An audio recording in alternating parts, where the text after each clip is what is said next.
제가 한동안 안 보다가 요즘 다시 좀 계속 보고 있는 방송이 있는데 이혼숙녀입니다. 내용은 아실 거라고 생각을 하는데 거기에 최근에 예비 부부가 한 명 나왔어요. 아직 결혼하지 않았는데 이혼이 아니라 파혼을 이제 뭐 이렇게 한다고 나왔더라고요. 그다음에 진행되면서 서로에 대한 확인, 사랑을 다시 확인하고 눈물 지으면서 이렇게 잘 흘러가는데 그 사이에 어떤 서로의 문제점들을 이야기하잖아요. 그때 막 서로에게 심각한 문제가 갈등이 생겨서 일어난 일이 있는데 그게 뭐 때문이냐? 주차비 3,000원 때문이에요. 여자는 예비 신부는 주차비 아끼려고 남자에게 내가 요 마트에 들어가면 주변에 좀 돌고 대기하고 있다가 내가 얼른 가서 나오면 주차비 3,000원 아끼자 이렇게 했는데 남자는 또 그깟 3,000원이 뭐라고 그러면서 그 마트에 주차장으로 들어갔어요. 그러면서 나오면서 3,000원이 이제 결제가 된 거예요. 그걸로 대파 싸웠어요. 언성이 높아지고 근데 싸울 수 있어요. 근데 문제는 뭐예요? 이걸 계속 언급하는 거예요. 당신은 뭐 할 때마다 주차비 3,000원 뭐 계속 언급하면서 그걸 무기 삼고 막 언쟁이 심해져서 이제 뭐 그동안에 서운했던 거 다 드러나가지고 이제 언쟁이 시작이 된 거죠. 아주 중요하고 큰 차이에도 심하게 다투고 갈등이 깊어지기도 하지만 이렇게 좀 작은 일에도 그렇게 됩니다. 오늘 본문에도 이런 얘기가 나오는데요. 아이러니하게도 바로 그 앞에서 요 본문 바로 앞에서는 굉장히 크고 중요한 문제는 한 마음으로 잘 대처를 했는데 그에 비해서 좀 작은 문제라고 생각할 수 있는 그런 문제 때문에 싸우고 결별하는 스토리가 이 성경에 기록되어 있습니다. 그래서 이 모순 같은 성경 말씀의 이 흐름, 뭐야 앞에서는 저렇게 하더니 뒤에선 이렇게 해서 헤어지네? 뭐 이런 거 있잖아요.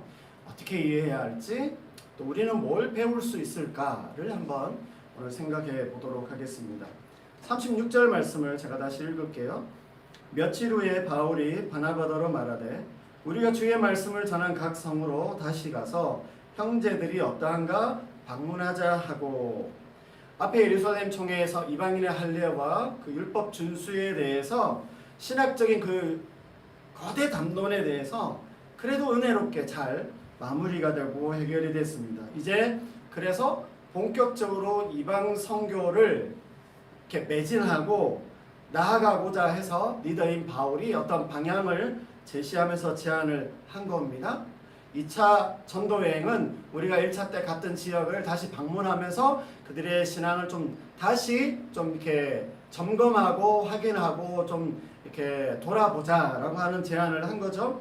이 제안에 대해서 바나바도 당연히 동의를 합니다. 그러나 바나바가 한마디 더 붙이죠. 그러면 그때 우리를 떠났던 그 마가 요한도 이번에 다시 좀 기회를 줘서 데리고 가자 그렇게 이야기를 하니까 바울이 단호하게 거절을 하는데요. 37절과 38절입니다.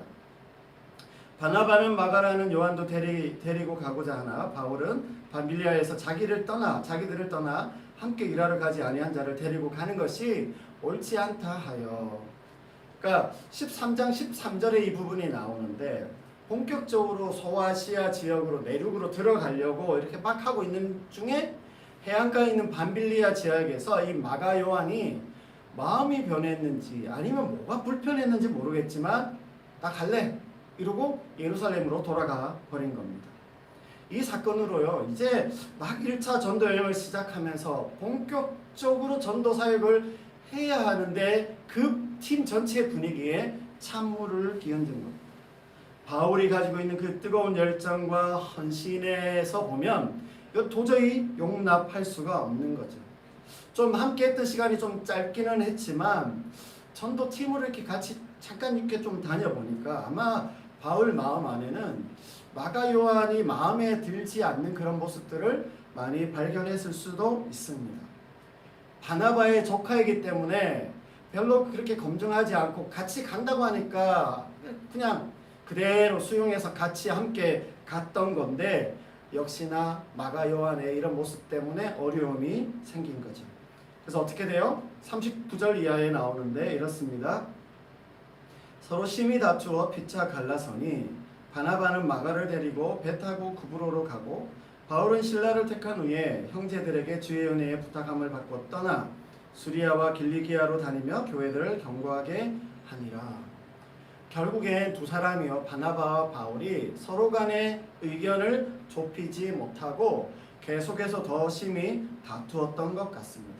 여기 앞에 37절에 보면 바나바가 요한도 데리고 가자라고 하는 그 부분이 있는데, 그때 동사가 미완료예요. 미완료. 무슨 말이냐면 계속 몇 번을 반복해서 이야기를 했다라고 하는 겁니다. 바울의 성향을 알잖아요. 그래서 조카 마가에 대해서 어떻게 생각할지도 아마 알았을 거고, 바나바 본인도 당황했을 거예요. 조카가 그렇게 한다니까 그래도 좀 데리고 가보자. 위로 잘 이렇게 세워서 그렇게 여러 번 그렇게 이야기를 마음을 돌이키기 위해서 설득을 여러 번 합니다. 이런 말 저런 말 다 하고 읍소도 해보고 막 어떤 적절한 명분도 내세우고 권면을 해보지만 안 된 거죠. 애를 써봤습니다. 결국에는 거기 39절에 나오는 것처럼 서로 심히 다투어 피차 갈라서니, 제가 오늘 사실 성경 본문에서 설교 제목을 뽑는다면 요걸 제가 설교 제목으로 뽑으려고 했어요. 서로 심히 다투어 피차 갈라서니. 바나바도 처음엔 좋은 마음으로 설득해 보려고 했지만 여러 번 간곡하게 말을 했는데도 바울이 꿈쩍도 하지 않으니까, 그리고 이제 계속 말이 이어지면서 어떻게 상호간에 아마 마음 상하는 일이 많았고 상처 주는 말을 계속 하게 됐을 것이고, 서로 의견을 좁히지 못하고 마음은 상할 대로 상한 채로 두 사람이 갈라서게 됐어요. 그야말로 팀이 풍지박살이 나서 이렇게 쪼개지게 되었습니다. 어떻게 했어요? 바나바는 마가를 다시 데리고요, 자신의 고향인 그 구브로 섬, 이 구브로 섬은 1차 전도여행 때 처음으로 갔던 지역입니다. 자기 고향이기도 하고 익숙한 곳이죠. 그래서 마가를 데리고 가서 거기서 시작을 했고요. 바울은 새롭게 그 예루살렘에서 안디옥 교회에 파송받았던 그 신라를 데리고 1차 지역과 좀 반대 방향에 있는 다른 지역으로, 그래서 거기에 보면 수리아와 길리기아로 향했고, 더 뒤에 보면 더 내륙인 더베와 루스드라로 그렇게 갔다고 합니다. 근데 이 모습을요, 지도를 딱 펼쳐놓고 보면 그 지역에서 바울의 방향과 바나바의 간 방향이 완전 반대입니다. 그래서 이게 서로 등을 지고 이렇게 흩어지고 반대로 간 것을 좀 볼 수 있습니다. 근데 이게 의도한 건 아니겠지만 감정적으로 그들이 많이 서로에 대해서 상했다라고 하는 것, 그들의 감정 상태를 좀 보여주는 것 같습니다. 한번 생각해 보시죠. 예루살렘 공회에서는 그렇게 한 마음으로 심각한 문제를 잘 해결하고서는 36절에 나오는 것처럼 불과 며칠 후에요, 그 어려운 문제를 서로 양보해가면서 팀워크를 맞춰가면서 전략을 짜가면서 그렇게 잘 했는데 불과 며칠 후에 전혀 예상치 못한 문제로 부딪히고 굉장히 당황스러운 어떤 그 반전의 폭풍이 그렇게 몰아치면서 어려움을 경험하게 되는 거죠. 어려운 일이 일어났습니다. 자, 이런 상황을 우리가 어떻게 이해해야 할까요? 우선 여러분, 바울과 바나바가 가지고 있었던 각자의 입장이라는 것, 그 이유에 대해서 우리가 한번 생각을 해보면, 바나바의 별칭이 위로의 아들이라고 했습니다. 그래서 마가 요한이 한번 실수한 거다, 그리고 좀 실패해도 다시 기회를 주고 품어야 한다 말하고 이런 생각을 가진 거죠.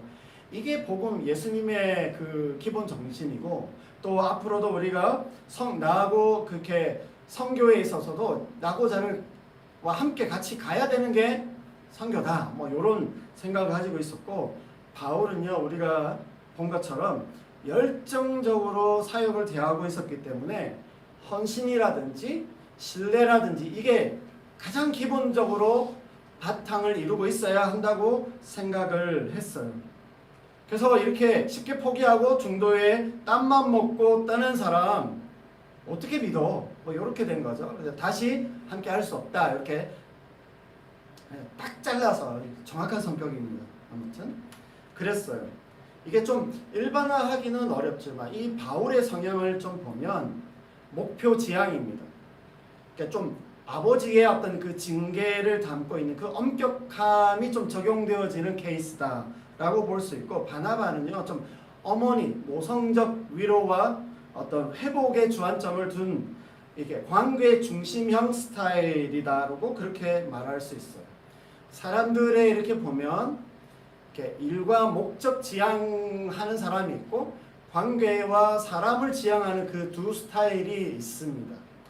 저도 일과 약간 목적 사역 중심의 사람이긴 한데 또 사람과 관계 중심인 친구들과 가보면 저는 막 앞으로 가고 이제 어느 보면 그 친구 뒤에 아직도 막 사람하고 얘기하고 있고 누굴 만나면 그렇게 하고 있는 걸 제가 여러 번 뭐 지금도 그렇게 많이 경험하고 있습니다. 충돌이 있어요. 항상 여기엔 충돌이 있습니다. 뭐 특히 일을 할 때는 특히 더 그렇습니다. 여러분은 어떤 스타일입니까? 여러분의 가정은 어떤 사람들이 두 사람이 어떤 스타일에 있어요? 함께하는 거 쉽지 않습니다, 여러분. 근데 여기서 우리가 먼저 한번 좀 기억할 게 있습니다. 이렇게 좀 다르게 있는데 불화라든지 분열이라든지 나눔이라고 하는 그 자체는 여러분 분명히 좋지 않습니다. 이걸 좀 낭만적으로 보려고 하는 그런 어떤 유혹들이 우리에게 좀 오는데요. 왜냐하면 결국 뒤에 가면 이제 뒤에 말하겠지만 팀이 두 개가 됐어요. 더 잘 된 거죠. 그래서 팀이 두 개나 생겼으니까 잘 됐네 라고 생각하면서 이걸 너무 긍정적으로 낭만적으로 생각하고 싶어하는 그런 유혹들이 있는데 분열과 나눔 자체는 좋은 것이 되지 않는다. 결과론적으로만 생각해서 정당화하는 것, 그건 좀 위험합니다. 다툼과 갈라짐은 잘못된 것이고요. 이건 분명히 상처이고 우리가 경계해야 할 위험성이 있다. 우리의 연약함이다. 이렇게 말할 수 있습니다. 바울은요 여기서 열정은 있었어요. 제가 볼 때 뒤에 가면 바울은 좀 더 나이가 들고 또 여러 가지 경험을 하게 되면서 이 지금의 성향과 좀 달라집니다. 그래서 뒤에 가면 이것들을 좀 수용하는데 지금 현재까지의 바울의 모습은 조금 뭔가 성품적으로 미숙함이 보이고요. 날카로움이 이 바울에게는 있어요. 그래서요 우리가 이런 면들에 대해서 그래서의 어떤 측면으로도 또 그럼에도의 어떤 측면으로도 우리가 생각해 보면서 우리 자신을 좀 인정하는 모습이 필요합니다.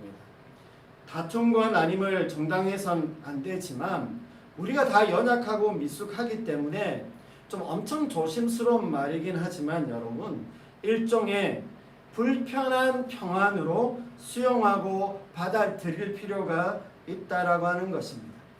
우리는요 예수 그리스도 안에서 예수님께서 하나님과 우리 사이에 온전한 화해를 이루어 놓으신 것처럼 우리는 연합하고 하나가 되기를 힘쓰고 애써야 돼요. 나를 죽이기까지 하면서 그렇게 애써야 합니다.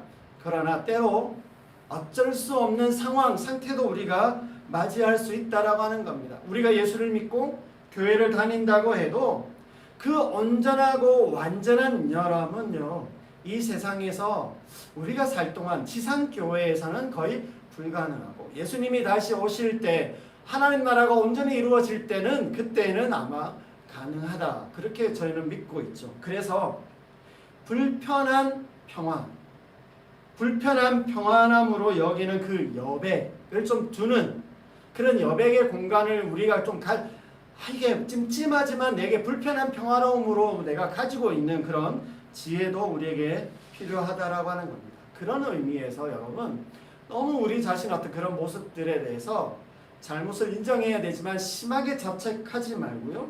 상대에 대해서도 너무 과도하게 정죄하는 것은 좀 바람직하지 않다고 생각할 수 있습니다. 자신의 연약함과 심지어 악함을 우리는 솔직하게 인정할 수 있어야 하지만 인정해야 합니다. 그 인정하는 것 자체는 여러분 겸손합니다. 겸손한 것입니다. 그렇다고 너무 자책하고 낙심할 필요까지는 없어요. 너무 자책하는 것 또한 자신을 솔직하게 인정하지 못하기 때문에서 오는 교만함이다. 그렇게 말할 수 있습니다. 자신의 무력함과 연약함을 인정하면서도 그 안에서 그런 어떤 우리의 한계 안에서 다시 최선을 다하는 게 지혜로운 모습이다라고 말할 수 있습니다. 악의적인 정죄나 비방은 조심하고요.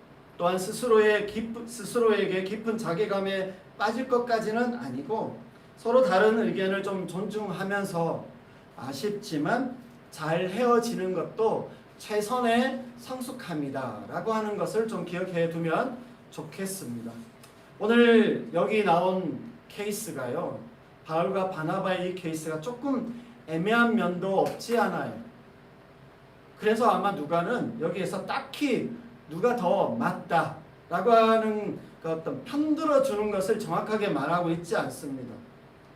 때로는 어떨 땐 내가 보기에 상대가 잘못했고 미숙하다라고 말할 수 있고 나도 좀 잘못한 면이 있지만 그 모든 상황을 내가 너무 불편한 정도로 내 스스로에게나 상대방에게 정죄하지는 않아도 좋을 것 같습니다. 누가가 이 두 사람의 케이스를 정확하게 뭐라고 이야기하지 않고 있는 것처럼 우리도 그러면 좋겠어요. 물론 여러분 상대에 대해서 뭐랄까요, 좀 혼내주고 싶은 마음, 혼내줘야 된다, 그걸 바로 잡아줘야 된다 할 필요가 있어요. 뭐 그렇게 해야 하긴 하지만 여러분 아시겠지만요, 이거 거의 불가능합니다. 그리고 나의 영역을 넘어선 것이다라고 하는 것을 좀 솔직하게 인정할 필요가 있어요. 그래서 너무 심각하게나 일방적으로 정죄하고 비난하고 저주하지 않도록 조심하면 좋겠습니다. 그래서 이 불편한 평화 가운데 자신에 대해서나 상대에 대해 지혜롭게 생각하는 것이 나에게 유익하고 지혜롭다라고 하는 것을 기억하시면 좋겠습니다. 여러분 다시 한번 생각해 보세요.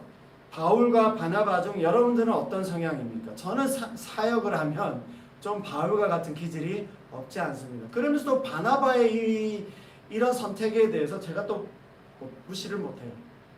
그래서 솔직히 보면 바울과 바나바의 이 선택 둘 다 일리가 있어요. 뭐 이렇게 해서도 적용이 되고 저렇게 말해도 적용이 되는 그런 주장들이긴 합니다.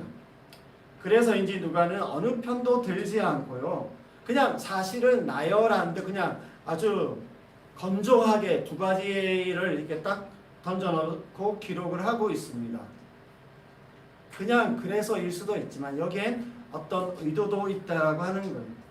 그런 갈등과 앞에 그렇게 잘했는데 여기 반전 있게 갈등하고 다툰 이 상황인데 누가가 주목하고 싶은 게 뭐였을까요? 그런 가운데서도 하나님은 계속 일하고 역사하신다라고 하는 것을 보여주고 싶어 했다라고 하는 겁니다. 그럼에도 불구하고 하나님은 합력하여 선을 이루어 가시고 하나님의 구원의 역사를 계속해 가신다라고 하는 것에 더 주목하도록 하고 있다라고 하는 것입니다. 여러분 여기 결별이 뭐 결과론적이긴 하지만 이 결별이 결코 실패가 아니라고 하는 것을 우리가 바로 볼 수가 있습니다. 하나의 팀으로 움직였다가 오히려 중요한 두 리더가 생긴 어떤 그 두 개의 팀이 이제 만들어진 거고 더 빨리 많은 지역으로 복음이 증거될 수 있었고요. 바울은 실라와 디모데라고 하는 새로운 동력자를 얻게 된 거죠. 합류하게 된 거고 그래서 각자의 방식으로 성공적인 사역을 이루어 가면서 오히려 더 좋은 결과를 가져오기는 했습니다. 다시 한 번 더 높아심에 이런 얘기를 드립니다. 주의할 게 있어요. 결과론적인 이런 결론을 가지고 우리가 먼저 생각이 앞서가고요, 먼저 그것을 말하는 경향들을 저는 많이 봅니다. 그 자체가 아니라 그래서 그거를 집중하지 않고 그거에 대해서 뭔가 생각하지 않고요, 결과만 보고 괜찮을까, 다 잘 된다라고 하는 그렇게 너무 빨리 말하는 경향을 보는데 여러분 보세요. 모든 충돌의 결과가 항상 좋은 게 아닙니다. 그리고 결과만 좋으면 싸워도 된다는 말이 될 수도 있는 겁니다. 그렇죠? 항상 우리가 이러한 부분을 경계하고 겸손해야 하는 겁니다. 그럼에도 아무튼 이 누가는 이런 사건을 통해서 하나님의 구원의 역사의 그 주권적 인도하심을 말해주고 싶었던 겁니다. 인간의 그 굴곡된 어떤 갈등마저도 하나님께서 직선의 구원 역사로 바꾸고 계신다라고 하는 것을 보여주었습니다. 그 앞에서는 그렇게 은혜롭게 지혜롭게 잘 했는데 여기 보인 모습은 좀 너무 거칠고요. 좀 답답해 보이는 저렇게밖에 못할까라고 싶은 그런 어떤 모습들, 그리고는 우리의 마음이 아프게 두 사람이 결별하게 되어지는 이런 것인데 그런 속에서도 하나님의 손길이 신비하게 역사하고 계시다라고 하는 것을 좀 알게 해주고 싶은 게 누가의 마음입니다. 우리의 불완전함과 실수 가운데서도 하나님은 선하게 역사하시고 이끄신다라고 하는 겁니다. 그래서요 여러분, 내 부족함, 우리의 연약함, 우리의 어떤 실수와 실패들 없지 않아요. 항상 있어요. 저도 너무 많아요. 근데 그럼에도 불구하고 하나님께서 이루어 가신다라고 하는 그 하나님을 좀 우리가 신뢰할 수 있으면 좋겠습니다. 우리의 이러한 모습들을 솔직하게 인정하고요. 결과들에 대해서 어떻게 될지 모르지만 그 결과들에 대해서 좀 하나님 앞에 맡기며 다시 우리의 각자의 길에서 최선을 다하고 또 성실하게 그 삶을 살아가는 것, 그것이 저는 오히려 믿음의 삶이라고 생각합니다. 실수를 하지 않는 것이 믿음이 아니라 실수 가운데서 다시 이루어 가실 하나님을 신뢰하는 것이 우리 믿음의 삶이다라고 하는 겁니다. 그래서 오늘 저의 설교 제목이 굽은 막대기로 고든 선을 그리시는 하나님, 이게 많이 인용되는 문구입니다. 여러분, 제가 뒤에서 다시 결론을 말씀드리겠지만 아무튼 이런 사건들 속에서 우리가 어떻게 이해해야 할까? 하나님은 우리의 어떤 굽은 막대기로 고든 선을 써가시는 하나님이시다라고 하는 것을 다시 기억하면 좋겠습니다. 그래서요, 이후에 바울이 어떻게 했는지 또 그에게 어떤 일이 일어나는지를 한번 보면 하나님께서 어떻게 행하고 계시는구나라고 하는 것 다시 확인할 수 있는데 16장 1절에서 5절까지 말씀입니다. 제가 다시 또 읽어보겠습니다. 바울이 더베와 루스드라에도 이르매 거기 디모데라는 제자가 있으니 그 어머니는 믿는 유대 여자요 아버지는 헬라인이라. 디모데는 루스드라와 이고니온에 있는 형제들에게 칭찬받는 자니 바울이 그를 데리고 떠나고자 할새 그 지역에 있는 유대인으로 말미암아 그를 데려다가 할례를 행하니 이는 그 사람들이 그의 아버지는 헬라인인 줄 다 알미러라. 여러 성으로 다녀갈 때에 예루살렘에 있는 사도와 장로들이 작정한 규례를 그들에게 지키게 하니 그들에게 주어 지키게 하니 이에 여러 교회가 믿음이 더 굳건해지고 수가 날마다 늘어가니라. 바울이 루스드라라고 하는 지역에서 디모데라고 하는 청년을 만나고 팀에 합류를 시킵니다. 이 디모데 가정은요, 바울이 1차 전도 여행 때 예수님의 복음을 전했던 가정인데요. 이 디모데는 그 지역 사회 안에서, 지역 교회 안에서 칭찬을 받는 자로 소개되고 있습니다. 지역 사회 사람들이 칭찬했다는 말은 뭘 의미하겠어요?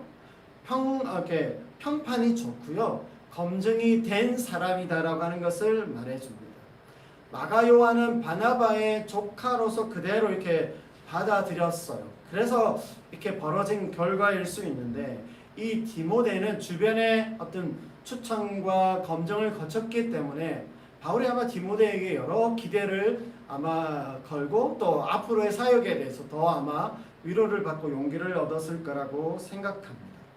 근데 저희가 이 본문에 보시면 아시겠지만 한 가지 충격적인 바울의 선택이 있어요. 뭐예요? 디모데에게 할례를 행합니다. 바로 앞에서는 예루살렘 총회에서 이방인들에게 할례를 주면 안 된다라고 그렇게 이야기를 해놓고는 여기서는 디모데에게 할례를 주는 또 한 번의 반전이 여기에 보입니다. 디모데의 엄마는 유대인으로 소개되고 아버지는 헬라인으로 소개됩니다. 그러다 보니까 디모데도 유대인의 풍습인 그 할례를 행하지 않았던 것 같아요. 그런 디모데가 사역에 함께 할 때에는 할례를 받으면 더 좋겠네라고 하는 생각을 했죠. 왜냐하면 이 당시 유대 사회에서는요, 할례를 행하지 않은 이방인들을 짐승처럼 생각했어요. 오랑캐처럼 생각하고 자기들의 그 회당 모임에 절대 참여할 수 없었고요.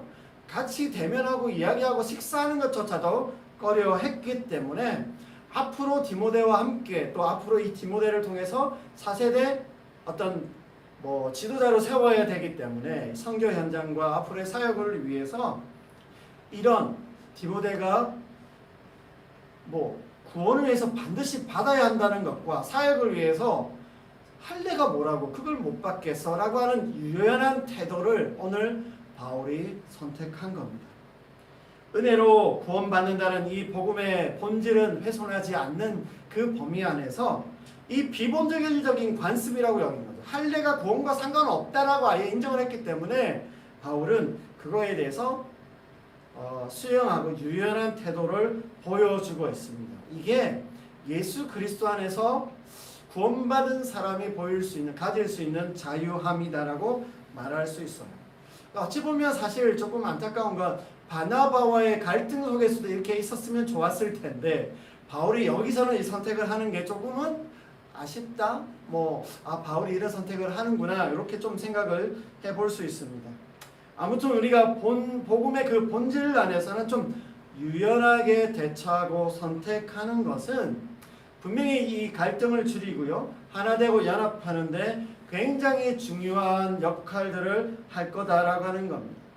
진정한 복음의 본질은 우리가 꽉 잡고 고집해야 하겠지만 다소 이렇게 문화적 어떤 형태들, 문화의 옷을 입은 것, 제가 여러 번 이런 것을 이야기한 적이 있는데요, 그거에 대해서는 좀 유연하게, 조심하면서도 유연하게 대처하는 그런 자유함이 우리에게 있습니다.